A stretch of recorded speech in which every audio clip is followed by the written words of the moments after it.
अस्सलाम दोस्तों, आप देख रहे हैं खालिद टेक्निकल यूट्यूब चैनल। दोस्तों आज की वीडियो में हम करने वाले हैं Realme C17 का एक फुल रिव्यू। दोस्तों ये जो फ़ोन है पाकिस्तान के अंदर हाल ही में लॉन्च किया गया और ये काफ़ी ओवर प्राइस था, जैसे कि मैंने पहले वीडियो में बता दिया था अनबॉक्सिंग की वीडियो में। लेकिन मैंने कहा क्यों ना इसका फुल रिव्यू आपके सामने पेश किया जाए। उसके अंदर जो मसले मसाइल मुझे पेश हो रहे हैं पिछले एक हफ्ते से मैं इसे इस्तेमाल कर रहा हूँ और जो मुझे मसले आ रहे हैं उसके बारे में डिस्कस किया जाए। दोस्तों ये जो फ़ोन है इसके अंदर काफ़ी ज़्यादा मसले हैं। एक मसले की बात करें तो कोई और बात है। दोस्तों यहाँ फ्रंट की तरफ पहले मैं कुछ स्पेसिफिकेशन बताता चलूँ भाई। फ्रंट की तरफ आपको 6.5 इंच का 720 पैनल देखने को मिलता है जो कि 90 हर्ट्ज का डिस्प्ले है। जी हाँ दोस्तों, ये 90 हर्ट्ज को सपोर्ट करता है और 90 हर्ट्ज पे ही मैं इसे एक हफ्ते से चला रहा हूँ। मैंने इसे 60 हर्ट्ज पे जो है कन्वर्ट नहीं किया है, ट्रांसफर नहीं किया। ऑप्शन है वैसे 60 हर्ट्ज पे चला सकते हैं बैटरी बचाने के लिए, लेकिन मैं 90 हर्ट्ज पे इसे इस्तेमाल कर रहा हूँ। और यहाँ ये मसला देखने को मिल रहा है कि ये प्रोसेसर जो है इसके अंदर स्नैपड्रैगन का 460 प्रोसेसर है, वो चले 90 हर्ट्ज को सपोर्ट कर लिया, ये मैं मान लेता हूँ। लेकिन जो 90 हर्ट्ज की स्पीड है, जैसे मैं 90 हर्ट्ज को फुली चलाता हूँ, एप्लीकेशन को लोड करता हूँ, एप्लीकेशन लोड में 3 सेकंड हो जाते हैं कभी कभी। तो आप कह सकते हैं कि प्रोसेसर की परफॉर्मेंस है वो 90 हर्ट्ज से मैच नहीं हो रही है।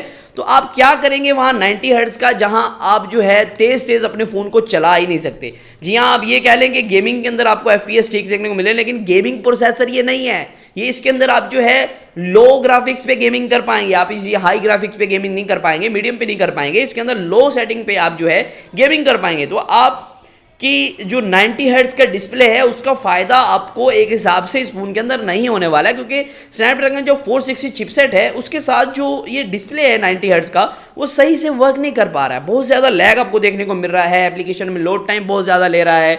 तो मुझे ये मसले मसाइल एक हफ्ते से देखने को मिल रहे हैं और मैं फ़ोन को इस वजह से लंबा टेस्ट कर रहा था कि मुझे पता लग सके कि भाई ये जो 30,000 32,000 का फ़ोन लॉन्च किया गया है, क्या इसके अंदर कोई ऐसी चीज़ है जिसे मैं हाईलाइट कर सकूं भाई ये चीज़ जो है वो बहुत कमाल है। हाँ, मुझे एक चीज़ मिली है जो कि इसके अंदर बहुत कमाल है और मुझे काफ़ी अच्छी लगी। इसका जो बिल्ड है, इसकी जो बिल्ड है वैसे तो प्लास्टिक है, लेकिन इसकी बिल्ड जो है काफ़ी मुझे अच्छी देखने को मिली। एक अलग ही किस्म की आपको जो फील देखने को मिलती है, लुक देखने को मिलती है। मुझे इसका कलर बहुत अच्छा लगा, पर्सनली मुझे कलर इसका बहुत पसंद आया और मुझे ये चीज़ अच्छी लगी। लेकिन अगर हम बात करते हैं प्रोसेसर की और इसके अंदर जो 90 हर्ट्ज का डिस्प्ले है वो सही से वर्क नहीं कर रहा है। और अगर हम बात करते हैं इस रेंज की कि भाई 32,000 के अंदर आपको ये फ़ोन दिया गया है, ये 31,999 के अंदर आपको दिया गया है।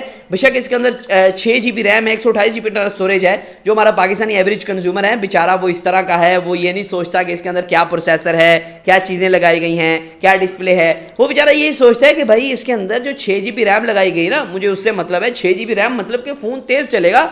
तो बेचारा जब घर आता है उसे पता लगता है कि ये मामला हो गए मेरे साथ, तो फिर उसे दुख होता है। तो मैंने इस वजह से आपको पहले ही कंफर्म कर दिया कि ये जो फ़ोन है आपको बहुत अच्छी परफॉर्मेंस नहीं देने वाला है। 6 GB रैम को मत देखें, यहाँ देखेंगे भाई इसके अंदर जो प्रोसेसर लगा हुआ है वो कौन सा है और ये किस रेंज के अंदर दे रहे हैं। भाई आपको 32,000 के अंदर वो प्रोसेसर दिया जा रहा है जो आपको 20,000 के अंदर दिया जाना चाहिए था। यहाँ दोस्तों एक और मैं इसकी प्रो की बात करूँ, UFS 2.1 स्टोरेज देखने को मिलती है जो कि काफ़ी फास्ट है। एप्लीकेशन स्पीड जो है वो फास्ट देखने को मिलेगी। ट्रिपल सिम स्लॉट है, मतलब कि 2 सिम एक मेमोरी कार्ड आप एक ही टाइम इंस्टॉल कर पाएंगे।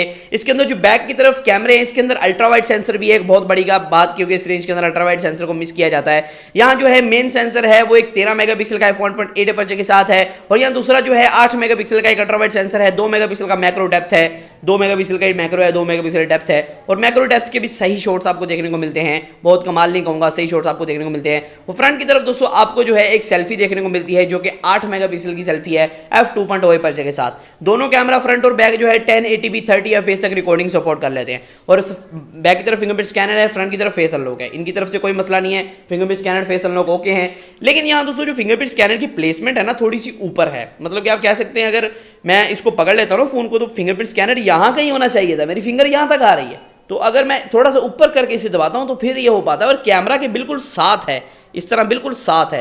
तो अगर थोड़ा सा नीचे होता है जैसे कि एवरेज फ़ोन में होता है तो काफ़ी बेहतर रहता, क्योंकि नॉर्मली हम इस पोजीशन में फ़ोन को पकड़ते हैं।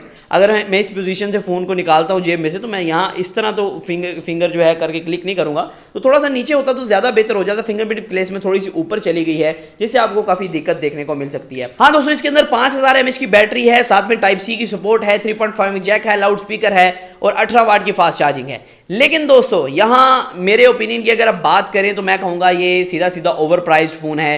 ये कुछ लोग बाय करेंगे जो कि है जिन्हें अभी तक जिसने मेरी वीडियो नहीं देखी है, जिन्हें समझ नहीं है कि फ़ोन जो है वो 6 GB रैम देख के बाय नहीं किया जाता, वो प्रोसेसर को भी देख के बाय किया जाता है, उसका देखा भी जाता है भाई वो कैसा चल रहा है, कैसी उसकी लुक्स हैं। लुक्स को तो बाकी कह लें कि कमाल है, लुक्स देख के और 6 GB 128 GB देख के बहुत से लोग बाय करेंगे।